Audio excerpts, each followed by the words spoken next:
Sending money to the wrong account can be stressful, but there are steps you can take to fix the situation. The faster you act, the better your chances of recovery. First, do not panic. Open your banking app immediately. Check the transaction details carefully. Confirm that the money was sent to the wrong account. Once confirmed, take action right away. Look for a help or support option in your banking app. Many apps allow you to report incorrect transfers. Select the appropriate option if available. You can also contact customer support directly. Call your bank's customer care number.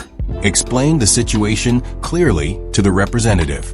Provide transaction details such as date and amount.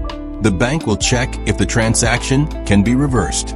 In some cases, they may contact the receiving bank. If needed, visit your nearest bank branch. Speak with a bank officer in person. Fill out a complaint or dispute form. Make sure all details are correct.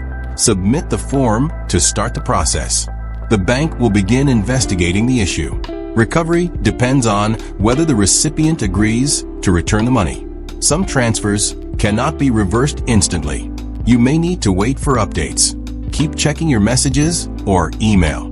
If the request is approved, the money may be returned. Always double-check account details before sending money. Taking care can help avoid this problem in the future.